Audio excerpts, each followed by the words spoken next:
p.m. time for News Bulletin on Channel 2. I'm Sarah Slim, and I was delighted to be joined by my dear colleague Sahar Talawi. Hello, Sahar. Hello, Sarah. Thank you so much. We're going to start off with the main headlines, but after this short break. President Sisi meets visiting Djibouti foreign minister on promoting bilateral relations, discussing the Horn of African affairs. Foreign Minister Abdel-Ati holds press conference with the visiting Sudanese counterpart. Sick and wounded Palestinian children continue crossing into Egypt under ceasefire deal in Gaza.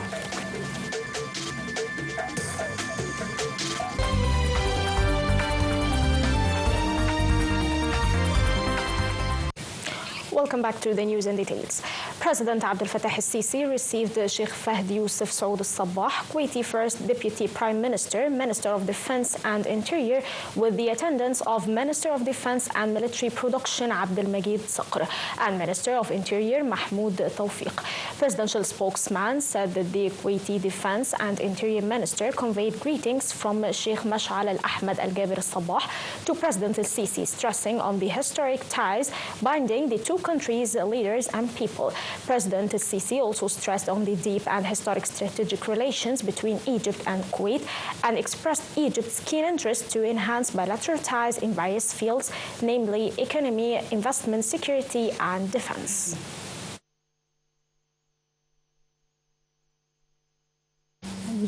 President al-Sisi stressed that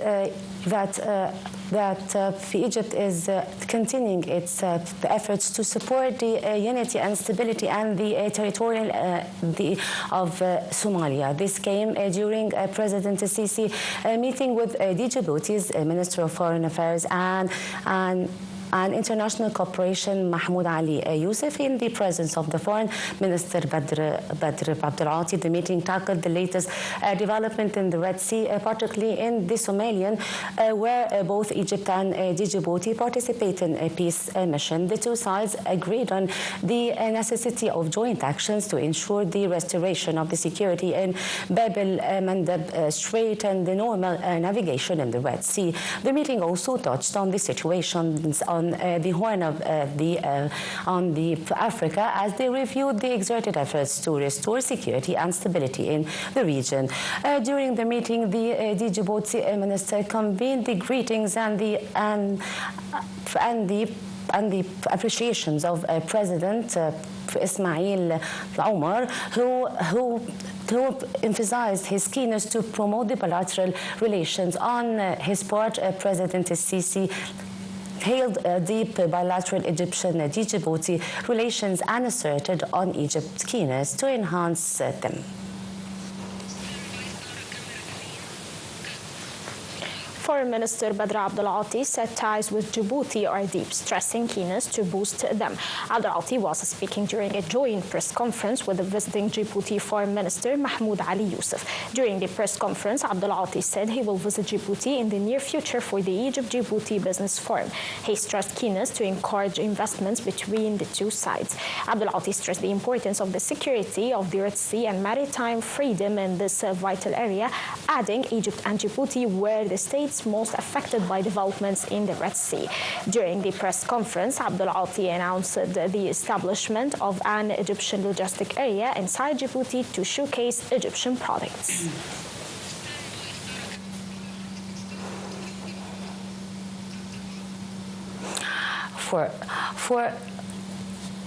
For his part, Djibouti's Minister of Foreign Affairs and International Cooperation, Mahmoud Ali Youssef, said the cooperation and the health education was the mainstay in the mutual cooperation with Egypt. He extended thanks to Egypt hosting the students from Djibouti into Egyptian universities.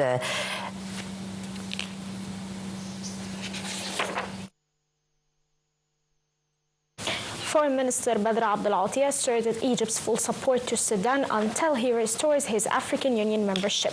Holding another joint press conference with the visiting Sudanese Foreign Minister Ali Yusuf Ahmed following their talks in Cairo, Abdel said the talks discussed distinguished ties and the implementation of the outcome of his two latest visits to Port Sudan.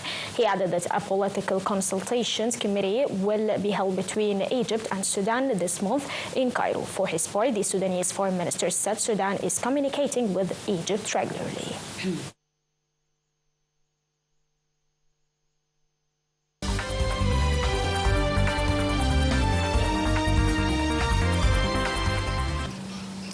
The Rafah land port between Egypt and the Gaza Strip received 46 wounded Palestinians coming from the Gaza Strip for treatment in Egypt in the second round of the arrivals that began yesterday. Sinai government Khalid Mujar said that the reception of the Palestinian patients and injured people, mostly children, continues smoothly. It's the first opening of the border since Israeli occupation forces occupied the Palestinian side of the Rafah crossing nearly 9 months ago. 37 sick children entered on Saturday, the first day of the medical evacuations from the enclave, which has witnessed a 15-month ruthless Israeli war of genocide.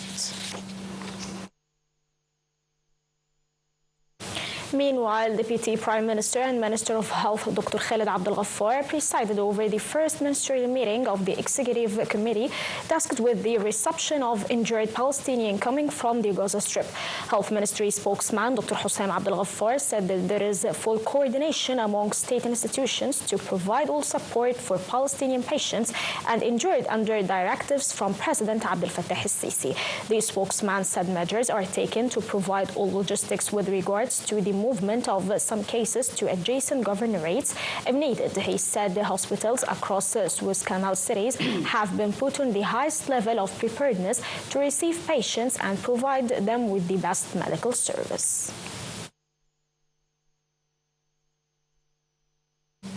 A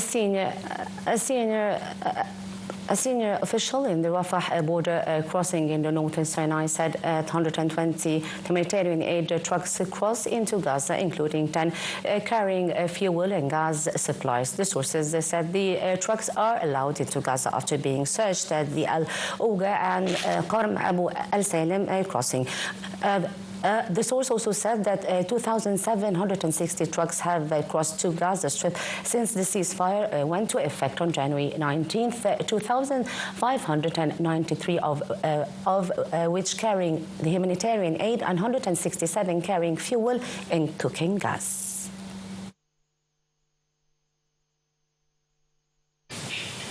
Qatar Prime Minister and Foreign Minister Sheikh Mohammed bin Abdurrahman الثاني said on Sunday that there is no clear plan for when negotiations between Israel and Hamas for the next phases of the Gaza ceasefire will begin. In a joint press conference with his Turkish counterpart Haqqan Fidan in Doha, الثاني said Qatar was engaging with Israel and Hamas to prepare for the talks. He added that his country was hoping to see some movement in the next few days. According to the ceasefire agreement, negotiations on implementing the second phase of the deal should begin before the 16th day of the phase 1 of the ceasefire, which is Monday. This stage is expected to include the release of all remaining hostages, a permanent ceasefire, and the complete withdrawal of Israeli forces from Gaza. Israeli Prime Minister Benjamin Netanyahu office said Netanyahu will begin negotiations on the second phase to ceasefire in the Palestinian enclave of the Gaza Strip on Monday in Washington. Netanyahu will discuss the issue when he meets with U.S. President Donald Trump's Middle East envoy, Steve Witkoff, as part of a visit of the Washington that begins on Sunday and will include meeting with Trump. Trump invited Netanyahu, the White House, last week, making the Israeli Prime Minister the first foreign head of state to meet with him in his second term. His visit comes also amid a fragile ceasefire and Israeli war in Lebanon.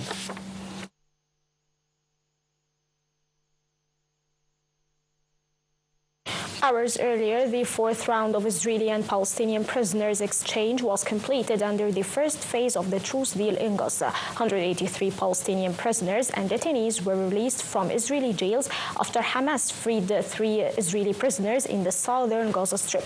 During the first phase that began on January 19th and will end in early March, a total of 33 Israelis and nearly 2,000 Palestinian prisoners are to be freed.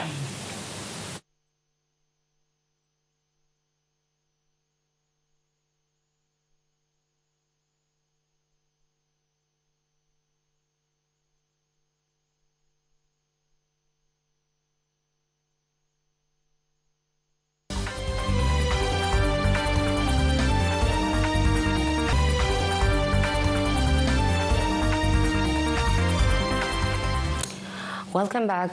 The spokesman of the UNRWA, Adnan Abu Hasna, asserted that the agency will continue providing its services across the Gaza Strip and West Bank, including East Jerusalem.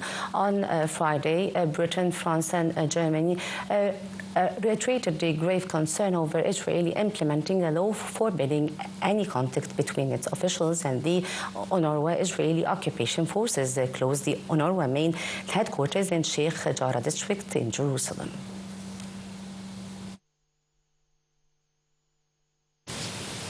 The Palestinian Health Ministry said a 73-year-old Palestinian man was killed by Israeli occupation soldiers in the West Bank's Jenin camp on Sunday, a day after 5 others were killed in 3 Israeli air attacks.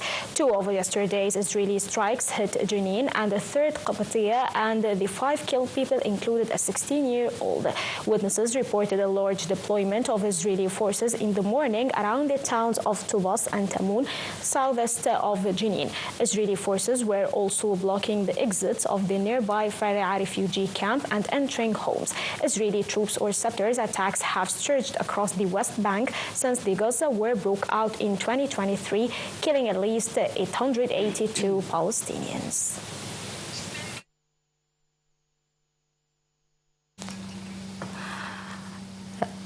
Syria's interim president made his first trip abroad Sunday, traveling to Saudi Arabia. Ahmed al-Shara, who was once aligned with Al-Qaeda, traveled to Riyadh alongside his government's foreign minister, Asad al-Shabani. Saudi Foreign Minister Prince Faisal bin Farhan visited Damascus in January and said Riyadh has been actively engaging in dialogue to lift sanctions on Syria. Getting sanctions lifted could go a long way in cementing their relations. Syria's interim government still faces the challenges from the Daesh group and other militants in the country.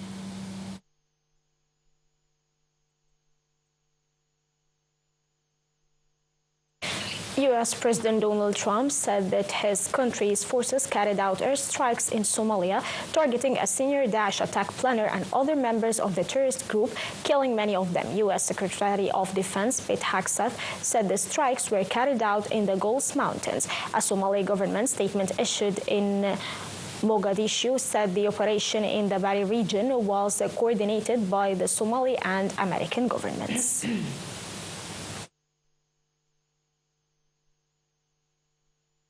Marco Rubio arrived in Panama on the first trip abroad as U.S. Secretary of State as he looks for how to follow up on President Donald Trump's extraordinary threat to seize the Panama Canal.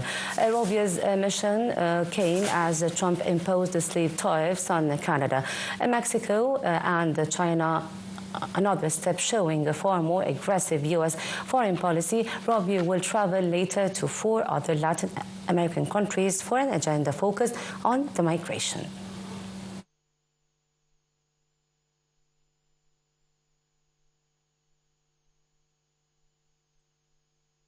Russia's Belgorod region bordering Ukraine came under multiple Ukrainian drone attacks on Sunday, and 2 civilians were killed. The regional governor said 1 man was killed in the village of Malinovka, east of the border, overnight.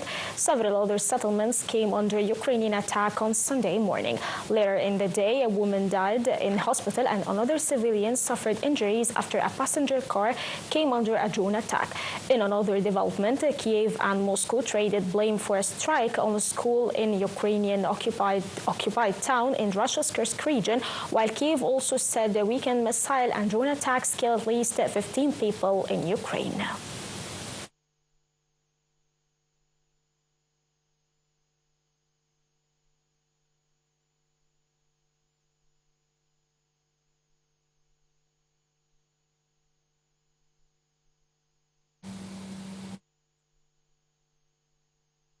Ladies and gentlemen, now we come to the end of our news bulletin. I'm Sarah Slim, and it was a pleasure for me to be joined by my dear colleague Sahar Talawi. Thank you so much, Sarah. Thank you so much for watching. Stay tuned.